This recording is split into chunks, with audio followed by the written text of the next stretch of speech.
guys, welcome back to the Real Southern Garden. I'm Sarah and I'm shooting this part of the video back here in the shade garden because that's where I like to be this time of year. But I've got a lot of work, of course, and a lot of things going on up in the vegetable garden and the cut flower garden.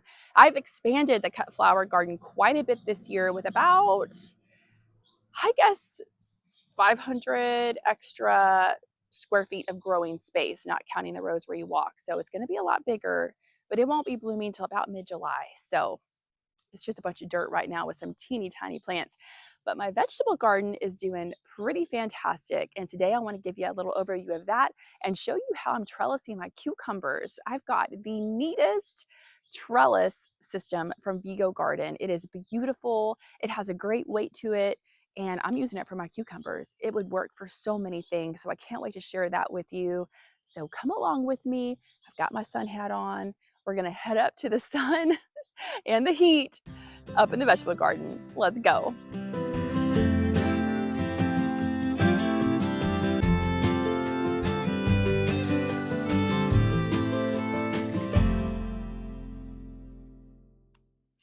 All right, guys, here we are up at the vegetable garden. So over here to my left, this is a brand new addition. These are gonna be 3 rows. They're about 17 feet long, 3 feet wide, of Pro Cut Gold sunflowers. So I've grown the Pro Cut White Knight before.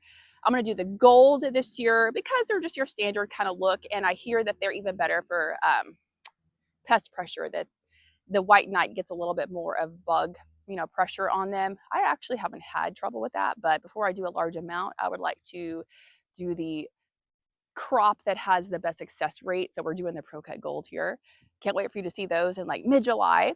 And then also I'm doing a bunch of different Benary Giant zinnias and some of the Queenie Lime series. I've never done the Queenie Lime before, so I'm super excited to grow those. I've got the largest zinnia flower to show you in just a second. It's 5.5 inches across, so right up there. But let me show you what I'm really excited about, and that's the Vego Garden trellis system. It's right up there. You can see my little girl's baby hat is hanging on it. We're gonna get closer, and I wanna show you how great this thing is. It's sturdy, but yet it's lightweight enough for me to move it myself. Vego always gets it right when it comes to what they produce. They make it sturdy, but like I said, it's not too heavy that it's a pain in the neck to move. It's easy to move, easy to fold up. You could grow so many different things on it. I'm doing cucumbers because I love cucumbers and it's a season for them. But in the future, I may try Jack Little pumpkins on it. I might even do some squash. So let's get a little closer and go check it out. All right, here we go. So the baby hat is still there. Let's take off the baby hat. It looks like a flag or something up here. All right, so you can see that I have put mine, I'm just gonna dig it in a little bit. I just trellised these up today. I wanted the cucumbers to get a little bit of length on them before I added them up to the trellis. So they're gonna take the heat a little rough for a minute or a little while, but they're gonna be fine. And I just tucked them in to trellis them up. They're gonna, of course, grab on and start growing up this trellis. And I have 2 plants here. I've got one here and I've got one there. And then I just decided to split this between them. I did have it going this way, but I think it's gonna actually be a lot better doing it this direction. So this is trellis number 1. It just snaps together at the top. It comes in about, I guess there's 4 panels. So, there's 4 pieces in the box for each trellis. The directions are super simple. Plus they have a number you can call if you have any trouble ever. Vego is great with that. But the thing that is so cool about it is once you get it up, I mean, it just really fades into your garden. It looks so natural with the color. And of course it is going to be highly weather resistant. And it's easy to fold it up when you're done with it or you want to move it. You can also change the size. You can make it say just use 2 panels, or you can do the entire 4 panels like I have here. Let's go get the other one and set it up.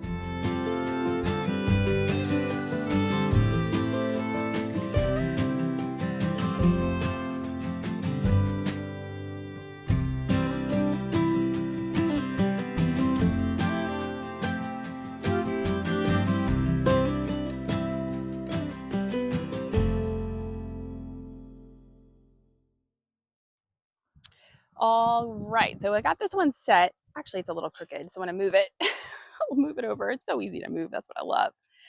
But I've got 2 little cucumber babies here. And so I was waiting to do this video so that I had one that was already larger and then show you 2 little tiny ones so I can train these up immediately as they start to grow. But I wanted one that was larger so that I could go ahead and show you kind of how to do it once it already has some length on it. It's not perfect, but it's going to work great. And then these little guys, I'll flip the camera around and show you. They're just tiny little guys. But I should be able to have cucumbers through probably till the end of July. They do get really hot, so I may have to put some shade out here, which would also be really easy for me just to drape some shade cloth over this and kind of shade their roots a little bit as it does get really hot here in Georgia. I've done that before, but I think they're gonna do great. Okay, so you can see my little babies. They're just teeny tiny. There's one there and there's a guy right there. And so I'll just train them up the sides as they grow. And then they should be similar to how these are. These are eventually going to grab on and their leaves are going to relax. They're going to be a little hot for a little while because they're not used to being flipped that direction, but they'll be a-okay. So super, super excited to have these. Look how beautiful they look in the garden. They're substantial, weather resistant. The color is fantastic. It blends in with the landscape. I love these. They are so cool. So in the description, you'll find this product linked. There's a discount code, of course. And check out Vego. Check out their trellis systems. They have so many different, almost said a million. They don't have a million, but they have so many to choose from. There is something for every gardener. And let me give you a quick little look at some of the flowers that are growing right now. And of course, the vegetables. Also, back there, I've got my Vego garden greenhouse system. I did a video on that back in the fall, and I've got sweet potatoes in it right now, so I use it year round. I had it pulled up back there. That's why it looks a little silly on that corner because the wind flipped it for me. But all right, let's go back over here and let me just show you. These are my bachelor buttons, and I planted them, I think it was February, the end of February, and it took them a really long time to bloom. Apparently, if you do them really early, something about the cold, and I don't know, they bloom later than if you actually plant them in, say, the end of March or April. So they're such a gorgeous color blue. There's so few things that actually are bluish or purple. One of my great aunts, and I think my granny also grew these. My great aunt was a big zinnia grower, and I met her a couple times as a young child, but I've heard a lot of stories, and I think she would just love to see the zinnias that I grow. I've got her little wooden end table in my entryway, and so her spirit is definitely here, that's for sure. But look how big the zinnia is. Isn't that wild? It is so, this is the largest one I've ever had, ever, in the flowering size. Just so cool, really loving it. So these are part of these self-seeded from last year. The bachelor buttons I planted out in February, but these other ones just popped up. This is where I put my butternut squash. They're about to go in, so they're going to have to share space with the flowers that are still here. I try to make use of all of my space. And all of these other raised beds, I have sweet potatoes growing, and then I've got some green beans that are finishing. They're about ready to be pulled, and that last one. And then over here, we had carrots. I'll try to pop in a picture of, we had some great carrots this year. And there's just a few that are left. That one, I need to pull him. I think he got sad when I pulled a neighbor carrot and it made him fall down. But I've also got corn coming up. You can't really tell, but I've got corn in this row. I've got some corn in this row. I've got corn in that row. And I'm trying to get them to grow among the butternut squash that I'll be planting and giving them some height. There's a little tiny corn right there, you can see. So I try to make use of all of my space. And you guys know, if I could just eat flowers, I would, because I love ornamentals and roses and hydrangeas, but I think growing food is very important. So I keep trying to do better and better every single year. And my kids really enjoy it. They love getting out here. we're harvesting these green beans right now. We've been doing this for about a month, and I have to count, see how many plants I had, but they have been, this one's not too good, but this is the end of them. They have been so healthy and so easy. I started them around March 1st, I think it was. And, or maybe it was mid-March. I can't remember now. I had to replant at the end of March. I know that because I lost them to a frost, which happens when you take that chance. But they have just been so easy to grow, and they have been pretty disease-free up until the last week or so as they've aged and gotten really old. But we've had like 5 dinners off of these. And then we also had our Yukon Gold potatoes that were growing in all the beds. This is sweet potatoes growing here in this Vego bed. But I had those all over, and we pulled out, I don't know how many pounds. I forgot. I should have counted how many potatoes. I think we had like 100 potatoes or 100 and something, and we had planted 40 plants, I think it was. Yukon Gold are not the biggest producers, so they taste good though. But we did that, and then back here, a sweet little bunny came through here and ate my red kidney beans that I had growing. But you know, it's my fault. I didn't have my netting around it. My dogs are up, you know, at that time of the morning. They're not out. Bunnies are going to come out. They're going to eat it. So I'm going to replant. I'm also going to move the netting back. I know better, guys. I don't know what I was thinking. And they got to it. So we're going to fix that. There's some cosmos coming up in this bed. This is the Bright Lights Cosmo. Oh my gosh, it is a fabulous plant to grow. I'm just going to leave it. I'm not going to move them. And it'll just have to share space with whatever grows there. They'll have to get along. Back here, these 2 rows are my cut flower garden also. And I've got Pro-Cut white light sunflowers in the middle, zinnias on the side, zinnias in that back one. I would grow more along the fence line, but my dog runs back and forth there because she likes to see the neighbor dogs. So it's just a runway for dogs right now, and that's just how it'll have to be because they will tear everything up. Back here in the corner, this is my daughter's little garden patch, and she literally just took all of her seeds and threw them. And she's got zinnias, sunflowers in the middle, as you can see, and everything is growing pretty well. They're not really competing that as much as I thought that they would. Let's go over here.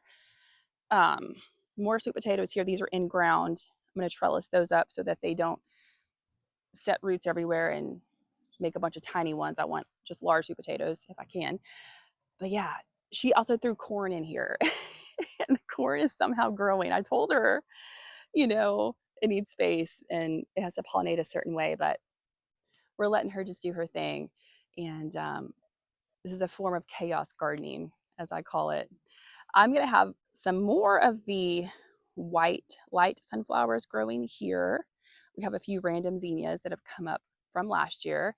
They will self-seed. It's quite amazing. And let me flip around. Let's look at that sunflower. Look how tall. That sunflower is a baby sunflower from the one that grew there last year. So the daughter of the mother. And she's looking fantastic. We also have along that fence line, I do all my zinnias over there as well. There's going to be a fence project going on that fence line at some point. And when that happens, whenever my neighbor does it, we just won't worry about it. But for the time being, we might get some good weeks of some beautiful flowers. So I went ahead and planted those. And then let's go back this way. We've got another patch. This is going to be the Queenie Lime series this year of zinnias. So all of those, and I'm going to put some cosmos and some larger sunflowers at the front. This was an old peach tree that was diseased and we had to take it out. So eventually this whole thing will be cut flower space. I just have that portion right now. And then back here, I've got a new compost area set up. That's a larger compost area than what I've had. I have the Vego garden composter that we bought on our own several years ago, and we love that. And that's down on the lower level, but this is kind of like a rogue a rogue composting setup. And then all of these are sweet potatoes also. Back here, more sweet potatoes. And then of course the zinnia patch of my daughters. And these are a lot smaller. These aren't Benary's giants. These are just These were Dollar Tree zinnias that she threw in there. And then here's a corn. There's a corn there, and there's one in the middle. I'm curious to see if she gets any of those that actually make it, but we'll see. But that is how the vegetable garden is looking right now. I started this early this year because I wanted to grow those Yukon Gold and the green beans. And we did. Everything did a really great job. It all came out. I guess you have to say it's a success if you're able to harvest most of what you planted, and I did. I usually just plant this time of year and do kind of a fall harvest with the exception of the cucumbers. So this year was different to do spring and summer garden, but that is how it's looking. All right, guys, thank you so much for joining me today. I hope that you liked today's video. And if you did, I would love it if you would subscribe to the channel. Give me a thumbs up, leave me a comment. Let me know what you're growing in your garden, and I will see you back here next time in the next video right here at the Real Southern Garden. Bye, guys.